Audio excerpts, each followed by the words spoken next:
Carnaval tá acontecendo em São Januário e alguém aí esqueceu de me avisar, porque agora à noite, contra a Portuguesa, houve um desfile no gramado do Caldeirão. Dimitri Payet desfilou em São Januário. Dimitri Payet jogou bola. Dimitri Payet brincou no nosso Caldeirão. Que noite mágica, que noite especial, que noite de Dimitri Payet. O Vasco venceu a Portuguesa. E é claro, não apenas venceu, mas convenceu. Goleada para lavar a alma. 4-0. Goleada para espantar qualquer fantasma para a temporada de 2024. Sabe aquela goleada que faz você, como torcedor, olhar e falar: caraca, esse é o Vasco. Esse daí é o Vasco que eu vi lá atrás. Esse é o Vasco que em 98 venceu a Libertadores. Esse é o Vasco que tem aqui, ó, 4 brasileiros, uma Copa Sul-Americana em 48, uma Mercosul em 2000, uma Libertadores em 98. Esse é o Vasco, cara. Esse é o Vasco que entrou dentro de campo hoje contra a Portuguesa. Não o Vasco que a gente há 2, 3 anos atrás via. Um Vasco medroso. Um Vasco que entrava contra times pequenos e com todo o respeito do mundo à Portuguesa. Com todo o respeito do mundo mesmo. Mas um Vasco que se assustava quando enfrentava a Portuguesa. Na narração hoje, o comentarista, ou melhor dizendo, o próprio narrador, ele disse, o Dandan, salvo engano, que estava fazendo a narração de Vasco e Portuguesa hoje, que a Portuguesa chegou a vencer o Vasco no ano de 2021. A única vitória da história da Portuguesa contra o Vasco da Gama em São Januário.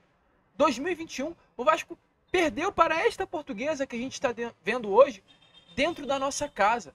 E hoje o Vasco passou o carro por cima da mesma Portuguesa pelo placar de 4-0. Hoje o Vasco é uma equipe que aos pouquinhos volta a ser respeitada, volta a demonstrar força dentro da sua casa.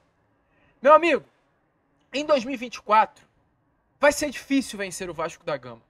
Se no ano de 2023 já foi difícil naquele segundo semestre de Ramon Dias, principalmente quando o Vasco jogou dentro de São Januário, em 2024 vai ser muito pior. No ano passado, o nosso Vasco da Gama foi eliminado na Copa do Brasil para o ABC de Natal. O mesmo ABC que foi rebaixado para a Série C do Campeonato Brasileiro no mesmo ano, o ano passado, que eliminou o Vasco da Gama. Por quê? Porque sabe o que aconteceu naquele ano? O ABC veio para São Januário com a ideia assim, ó, e é o Vasco. E é o Vasco em casa, qual o problema? Qual o problema de enfrentar o Vasco em casa? O Vasco perde para todo mundo. O Vasco perde para o Volta Redonda. O Vasco perde para a própria Portuguesa. O Vasco perde para o Madureira. Qual o problema de nós, como ABC, virmos aqui em São Januário e eliminar o Vasco? Vamos jogar bola. Vamos partir para cima deles, que eles vão ficar com medo e a gente vai ganhar. Não deu outra. O Vasco, comandado em Maurício Barbieri no ano de 2023, foi eliminado para o ABC de Natal dentro de São Januário. Se eu pudesse apertar a sua mão nesse momento, eu apertava a sua mão e falaria, né? Eu duvido que o Água Santa na quinta-feira venha a São Januário para jogar de peito aberto, como o mesmo ABC jogou na mesma segunda fase contra o São Januário, na mesma segunda fase e no mesmo São Januário no ano passado. Eu duvido. O Água Santa não vai vir como o ABC veio no ano passado enfrentar o Vasco em São Januário. O ABC no ano passado fez jogo de igual para igual contra o Vasco na nossa casa. E sinceramente, eu duvido que o Água Santa, quinta-feira em São Januário, vai tentar fazer um jogo de igual para igual contra o Vasco da Gama. Não vai. E sabe por que não vai? Porque hoje o Vasco é uma equipe que impõe respeito. Hoje o Vasco é uma equipe que impõe tanto fora de casa e principalmente dentro de casa. Vai ser ruim para o Água Santa vencer o Vasco quinta-feira em São Januário. Eu não vou dizer impossível, porque as coisas dentro do futebol são muito loucas. Mas vai ser difícil. E diferente do ano passado, em que o Vascaíno foi enfrentar o ABC com esse medo de vai dar ruim. O Vasco vai cair. O Vasco vai ser eliminado para o ABC. Eu duvido que o seu sentimento quinta-feira é esse. E caraca, a gente vai enfrentar a Água Santa. Será que a gente vai cair para a Água Santa? Será que a gente vai ser eliminado para a Água Santa? Será que a gente vai novamente ser eliminado na segunda fase da Copa do Brasil por uma equipe de baixo investimento no futebol brasileiro? Eu duvido que esse pensamento passe na sua cabeça agora. Sabe por quê? Porque hoje o Vasco é uma equipe que passa confiança para o seu torcedor. Hoje o Vasco é uma equipe que se identifica novamente com o torcedor vascaíno. O Vasco é grande pra caramba. É muito grande. Mas infelizmente essa grandeza do Vasco foi apagada nestes últimos anos. E aos pouquinhos, e um trabalho bom que hoje Ramon desempenha, um trabalho muito além de bom, inclusive excelente na beirada de campo, a grandeza do Vasco da Gama ela volta a ser aflorada. Volta a ser aflorada. É esse Vasco que a gente quer. Um Vasco que enfrenta a Portuguesa dentro de casa e goleia. A gente está cansado. O vascaíno se cansou de ver um Vasco que sofria para ganhar de uma Portuguesa, que sofria para ganhar de um Volta Redonda, que sofria para ganhar de um Marcílio Dias. Estávamos cansados. E hoje o Vasco volta a ser uma equipe que, além de competir contra os gigantes do futebol brasileiro, ganha e não passa mais sufoco contra adversários pequenos. Isso é muito bom de saber.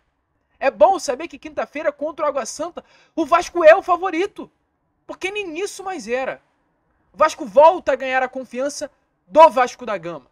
O Vasco volta a ganhar o respeito do Vasco da Gama. E eu tenho certeza que o Vasco tem tudo para passar pelas semifinais contra o Nova Iguaçu, chegar a uma final e vencer um campeonato carioca. Tava comentando com meu pai é vascaíno, é claro, o amor vem dele para mim. E eu falei, cara, a gente vai pegar o Nova Iguaçu agora e muito provavelmente a gente deve pegar o Flamengo na final. Acredito que o Flamengo vai passar pelo Fluminense. E mesmo que vai o Fluminense, independente, a final vai ser muito provavelmente Vasco e mais um. É isso que a gente espera, pelo menos. Volto a repetir, o futebol é uma caixinha de surpresas. E eu comentei com ele, depois de muitos anos, o vascaíno ele volta a enfrentar um rival, principalmente numa final de Campeonato Carioca ou numa semifinal que seja, olhando de igual para igual. Olhando para o olho do rival, e aqui no modo figurativo, né? E dizendo, se você vir para dentro, tem chance de perder. Se você jogar errado, vai tomar gol. O Vasco, a última vez que o Vasco foi a uma final, né, de Campeonato Carioca foi no ano de 2020, salvo engano ainda. Ou no ano de 2019. Creio eu que no ano de 2019. Com Erley e Castan formando a dupla de zaga, onde o Flamengo naquele ano brincou com o Vasco nas finais. Em 2020 o Vasco caiu nas semifinais para o Flamengo. Em 2021 o Vasco caiu nas semifinais para o Flamengo. E no ano passado também caiu para as semifinais no Flamengo. Aliás, 2021 nem chegou às semifinais do Campeonato Carioca. Jogou a Taça Rio e foi o campeão. Então em 2020 caiu para as semifinais do Flamengo. 2021 não jogou o Campeonato Carioca, foi o campeão da Taça Rio. E no ano 2022 caiu para o Flamengo. No ano passado também caiu para o Flamengo. No ano passado o Vasco jogou de uma forma medrosa com o Flamengo. No ano de 2022 o Vasco jogou de uma forma medrosa contra o Flamengo. No ano de 2021, não preciso nem entrar no assunto, pois nem sequer na final, né, do Campeonato Carioca a gente chegou, às semifinais, não fomos classificados. Em 2020 o Vasco jogou de uma forma medrosa também contra o Flamengo. Infelizmente, o torcedor vascaíno nos últimos anos deixou de competir contra os seus grandes. Infelizmente, nos últimos anos os grandes olharam para o Vasco de uma forma...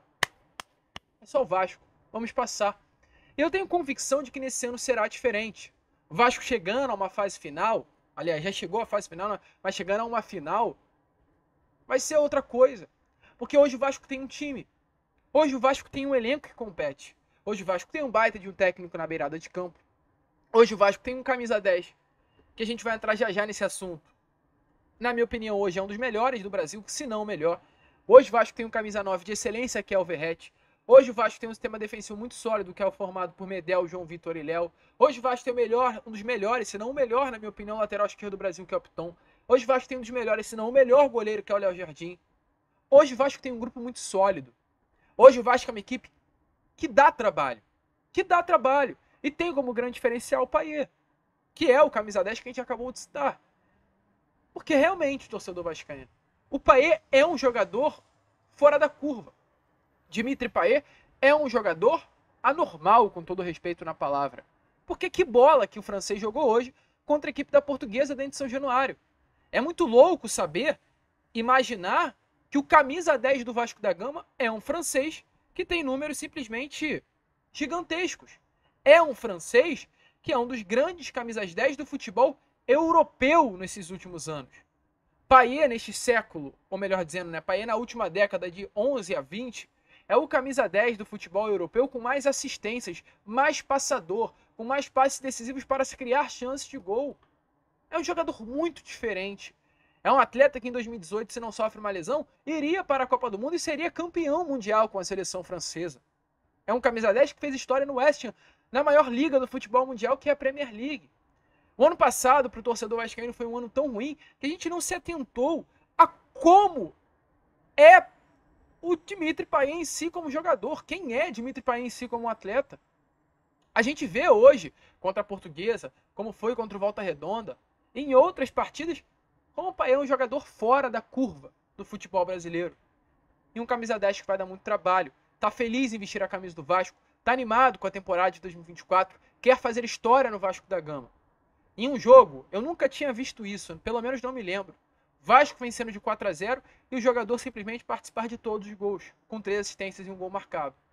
Fora da curva Payet, Verratti também fez uma partidaça na noite de hoje, marcou o quarto gol, né, e deu assistência para o primeiro gol de Payet. Um jogador muito importante também para esse grupo do Vasco da Gama. Adson também, mais uma vez, entrando muito bem.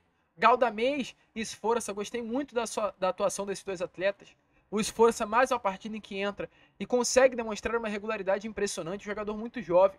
O Sforza é um atleta de 22 anos de idade, mas é considerado uma das grandes promessas do futebol argentino. Esteve agora na Copa do Mundo Sub-20, no pré-olímpico, Sub-23, e foi um dos grandes destaques da seleção do seu país. A gente tem uma baita promessa nessa posição de primeiro volante. Então o Vasco está se encaixando. O Vasco tem peças. Lucas, mas faltam reforços? Faltam, e muitos. O Vasco precisa contratar um ponta. Ainda temos essa carência no setor ofensivo. Mas com as peças que tem, a gente não vai sofrer tanto como sofremos lá naquele primeiro semestre de 2023. A gente vê isso a partir, né, desse campeonato carioca muito regular que o Vasco da Gama está conseguindo fazer. O Vasco sempre, quando joga contra pequenos, consegue ser muito superior. Algo que lá no ano passado a gente não estava conseguindo ser. Então um Vasco que anima, um Vasco que convence, um Vasco que goleia. Nos últimos 2 jogos são 7 gols marcados. Há quanto tempo que o vascaíno não via isso, né? 7 gols marcados e um gol sofrido apenas. Se a gente pegar um recorte até maior, nos últimos 3 jogos são 9 gols marcados e 2 gols sofridos. Então olha a média, né, do Vasco da Gama de gols. Olha como o Vasco joga bola. Olha a vantagem de Ramon e Emiliano de entregar um bom trabalho à frente do comando do Gigante da Colina. E é jogo a jogo. Partida que empolga, um Vasco que goleia e um Vasco que traz cada vez mais esperança para o seu torcedor. Com esse desfile, com essa noite mágica do nosso camisa 10 francês. Tá empolgado, vascaíno? Vasco da Gama 4. Portuguesa, 1. Então agora as semifinais estão definidas. Vasco da Gama e Nova Iguaçu, jogo que deverá ser no domingo, na parte da tarde. E Fla-Flu nas semifinais, sábado, muito provavelmente também, na parte da tarde. A gente, é claro, fica por aqui. Esse foi o nosso pós-jogo do Gigante. Se inscreva aí no nosso canal, ajude o nosso crescimento. Uma noite muito especial, uma noite muito legal de se gravar aqui no nosso canal. Vamos que vamos, se inscreva e amanhã, claro, às 7 horas da manhã, estaremos aqui de volta com o nosso Acorda Vascão. Vamos que vamos, se inscrevam, compartilhem e saudações vascaínas.